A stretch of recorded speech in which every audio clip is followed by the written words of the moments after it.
we had treated the chapter 6 of the book we're using on adjustment psychology, which talk about how to handle frustration and how to handle frustration or other adjustment processes. Today we are going to look at assessment and treatment of mental disorders. Assessment of mental disorder is psychopathology, refers to evaluation of an individual's psychological status. This talk about the mental health of the individual, whether the person is normal or abnormal. The purpose for assessment in psychopathology is to determine for the therapists individuals who are abnormal and how to choose treatment strategies or therapeutic strategies for them, and information from such assessment can also be used for administrative purposes. Now, there are different assessment techniques that are used in psychopathology. Each of them have their unique features, advantages, and disadvantages. One of them is what we call interview. An interview refers to face-to-face interface between two or more persons. An interview, two categories of individuals are involved: the interviewer and the interviewee. In this case, the therapist and the clients, or the individual experiencing abnormal behavior. The purpose of such an interview will be to find out the manner of speech, the appearance of that individual, in order to ascertain what could be responsible. Now, in psychopathology, such interviews are usually flexible, not rigid. Flexible in the sense that any kind of question that is geared towards determining the health status or the mental health status of that individual can be ascertained. Another strategy is what we call mental status examination. Mental status examination. The mental status examination assesses what an individual thinks, the content of what the individual thinks, and how an individual thinks. Most times, the way an individual thinks, the way an individual reasons, can be a determinant or a lead way into the type and nature of abnormal behavior that individual is experiencing. Okay? In psychopathology, mental status examination may indicate whether the individual is mildly maladjusted, whether the individual is psychoneurotic, or whether the individual is psychotic. Now, when we talk about an individual being mildly maladjusted, it means that the individual has a minor, very minor mental health status. He may be aware of it and take some minor drugs given by a psychiatric, recommended by a therapist, and he is going to get well. Now, in psychoneurotic, it means that although the problem the individual health status of the individual is not that serious, but then require that he have regular contact with the therapist. And then when it is psychotic, it means that this is actually the worst, damaging type of, mental disorder that had to be addressed. And mental status examination is geared towards the following. Number one, the general behavior, appearance, manner, and attitude of the individual. Number two, emotional reactions, deficiencies, excesses, and disharmony in that individual. Number 3, stream of mental activity, association of ideas, stream of thought, and what that individual is giving attention.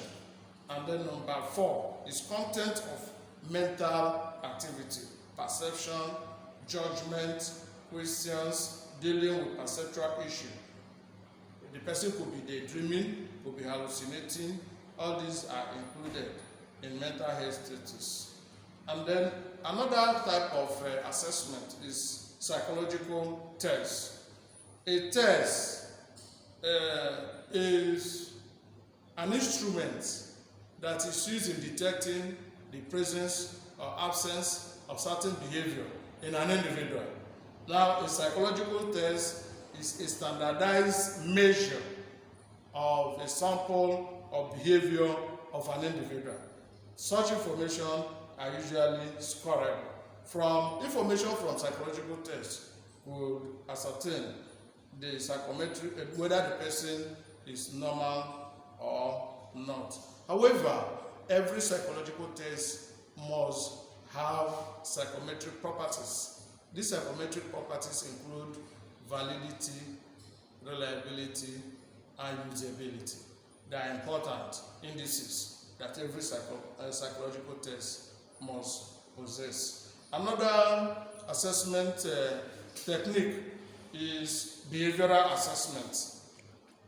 Behavioral assessment includes a number of techniques based on objective recording of the individual's behavior. From such recordings, it can be ascertained the extent to which the person, is either abnormal and the nature of the problem that individual is facing. Behavioral assessment will be in the form of behavioral self-report techniques, observation, checklists, and inventory. In behavioral self-report, the person having that experience, explain what he is observing or she is observing within him or her. And then another one is psychological recordings. This is number 5. Psychological recordings are used to measure bodily processes. There are some body processes that can be recorded, and information gotten from them can be used in determining the health status of an individual. Of course, it is common to hear about electrocardiogram, electroencephalogram, and computerized axial tomography. These are recordings, psychological recordings that is useful. Now, in ECG, talk about blood pressure and the movement of whether the person is having high blood pressure or whether the person is having low blood pressure. These recordings over time is useful in dictating whether the person is having a problem with regard to mental health. Another one is neuropsychological assessment. That's number 6.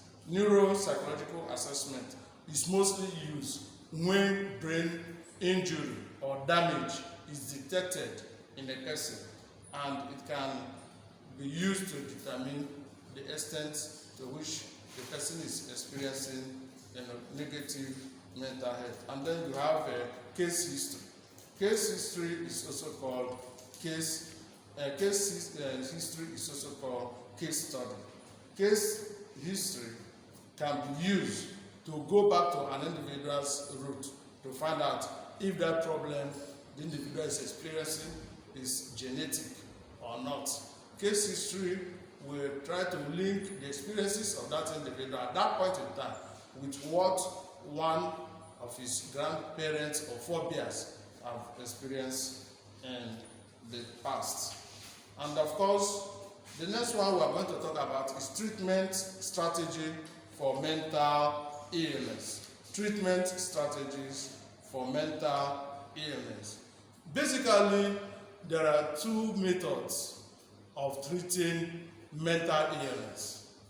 basically there are two methods, traditional methods and modern methods. Of course, we are in Africa here, and before the coming of the white man or before colonialism, there are ways Africans are taking care of their health. And it includes so many ways.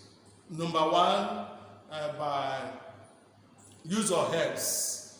There are herbs, there are roots that can be used in handling several mental health issues. Apart from herbs, there is also use of incantation. The use of certain herbs require that certain incantation be made before that root or herb can be efficacious. Knowledge of such incantation is quite useful. Another one is use of incense. Use of incense, burning of candles. These are things that was done at that time. Sacrifice was also part of it. Prayers could be made to the idol or to the power that is responsible. Because in Africa there is the belief that every challenge a man is facing, that there must be a power or a force behind it. And then there are also prescriptions on how those forces or powers can be appeased. So even today, irrespective of the advent of modernity and breakthrough in medical sciences, some people still use those traditional methods. It has not been phased out, it's still in use. And then under the modern method, there are several other methods that can be used. Under the modern method of treating mental illness, there is what we call psychotherapy or counseling. Psychotherapy is almost the same thing as counseling. It refers to psychological treatments for mentally troubled people. Now, in counseling, what is done is that an individual is reoriented to understand himself in order to know the type of problem that is facing him. So what counselors usually do is to help an individual realize his potentials so that he can be able to handle the problems of life that are bedeviling him or her. Now, psychotherapy or counseling help to give support to the individual, to reconstruct his way of reasoning or her way of reasoning, as the case may be. And in another direction, psychotherapy or counseling helps an individual to understand himself or herself. These are ways. Now there are two major types of counseling. There is the individual counseling. In this type of counseling, one person is involved at a time. That is the therapist or the counselor attend to one person due to the peculiarity, due to the uniqueness of the problem that individual is facing. And then, most times, counseling is not done alone. It may be combined with other related fields like psychiatry, medicine, social work, in bringing about adjustment in the life of that individual. When counseling is combined with any of these fields in orienting an individual to ensure adjustment in the life of that person, it is called auto-psychiatry. Remember, combination of counseling and psychiatry, counseling and medicine, counseling and social work is called auto-psychiatry. Now, apart from the individual counseling, there is also group counseling. In this case, a group is involved, meaning that for that group to be counseled at the same time, they must have similar problems or challenges. There are different therapy orientations for counseling. These range from psychoanalytic, behavioralistic, and humanistic. Now, psychoanalytic model of counseling or psychotherapy is associated with Sigmund Freud, who initiated it. He developed it. He propounded psychoanalysis. Although the form of psychoanalysis introduced by Sigmund Freud is called orthodox psychoanalytic therapy, but it's quite useful. One big problem is that it is expensive. Now, because you are not professional counselors, we just mentioned this in passing for you to know. But the processes involved cannot be done in the classroom. It's better done in a counseling lab. Then there is the humanistic therapy. This humanistic therapy emphasizes the desire of individuals to achieve self-respect. Now, the humanistic therapy try to portray that individual desire self-respect. Once an individual loses self-respect, he looks dejected, he looks frustrated, and that could be the onset of his problem. Prominent in humanistic therapy is an American counselor or psychotherapist called Carl Rogers. Carl Rogers is very, very good in humanistic therapies. Then there is the existential therapist. This tries to project the uniqueness of each individual. Existential therapy believes that no two persons are the same. Individuals therefore should be treated uniquely the way they are and the way they present themselves. So under the modern treatment, apart from psychotherapy and counseling, there are also, remember I've mentioned that there are basically two ways of treating mental illness, traditional and modern. Traditional methods, I've mentioned some strategy, use of herbs and all that, and then the modern methods, I've mentioned psychotherapy and counseling. Another modern method is cognitive behavior therapy. This cognitive behavior therapy was developed by George Kelly, and he based his theory on the work of Albert Ellis. The cognitive behavior therapists seek to correct misconceptions that contribute to maladjustment, defeat, and unhappiness. It is their belief that most people's mental health problem, could be the way they reason. And so when that method of reasoning is changed, then their problem could be solved.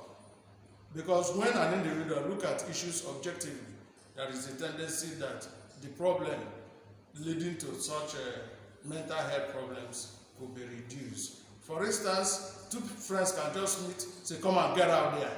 And they may not take it seriously. And they'll just take it as a joke, and they go away.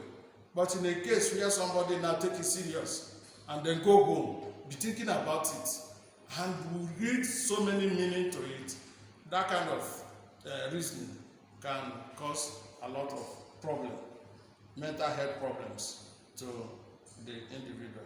So, the third one is what we call biological therapy. Biological therapy is also called somatic therapy. Remember, biological therapy is also called somatic therapy. This refers to all physical treatments directly administered to the body. All physical treatments that are directly administered to the body. And so the biological or somatic therapy is more aligned to medical sciences or pharmacological sciences. Use of drugs to ensure that a particular organ of the body is relieved of the problem. Of course, the biological therapy is hinged on the fact that any problem that affects any organ of the body can affect the whole individual, because the individual is a whole. Anything that affects the parts affects the whole. Okay? Anyway, there are two types of treatments in biological or somatic therapy. One is called psychosurgery. The first one is psychosurgery, and then the second one is called electroshock treatment. In psychosurgery, the goal is to alter the patient's general psychological environment. Let me emphasize, in psychosurgery, the goal is to alter the patient's or the individual's general psychological environment, meaning that the component of the body can be affected because of the process involved. And there are two types of psychosurgery. There is lobotomy. Lobotomy involves severing of brain tissues. Severing of brain tissues. Probably the tissues in the brain that are causing the problem could be removed, so that it's a very difficult operation that can be carried out. The second one is what we call brain implants.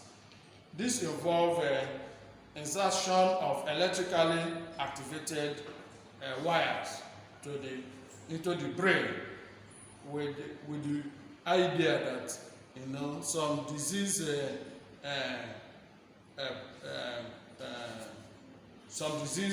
part of the brain, some disease tissues in the brain will be reactivated. Okay? Electroshock treatment is also called electroconvulsive therapy, and sometimes it is a difficult and painful surgical operation. Now, the fourth type of modern method of treating mental illness is mental treatments. Mental treatments. Okay? Mental treatment simply talk about helping patients replace ineffective and self-defeating patterns of thinking and interacting with more realistic and effective patterns. Okay? Medical treatment alters medical treatment, please, it's not mental treatment, medical treatment. This talk about altering, the self-defeating patterns of thinking and interacting with more realistic and effective patterns. There are different methods or strategies that are involved here. There is the use of drug, especially drugs that can be sold across the counter, what we call chemotherapy. Then there is psychopharmacological revolution, use of drug. All these talk about use of drugs. Use of drugs in treating. There are some drugs that can be used to handle some mental health issues. For instance, if one is being disturbed, Valium 5 and 10 can be used. Then there are also some antipsychotic drugs that can be used. These are in an attempt to treat. These drugs can be administered by a psychiatrist. They are not all well qualified medical health practitioners. They cannot be bought at the counter. Although in Nigeria, some of these things have been abused. Then the individual can be hospitalized in a hospital. What we call psychiatric hospitalization can also be done in treating mental illness. Professor T. Lambo also made a very useful suggestion, what he calls the village care system.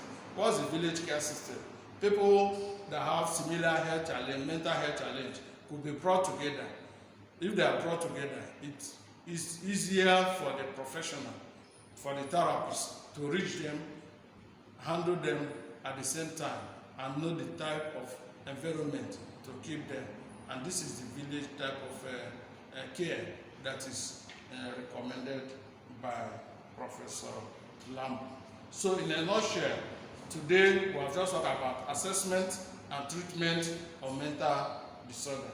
Remember that there are different assessment techniques. Interview, mental health examination is there.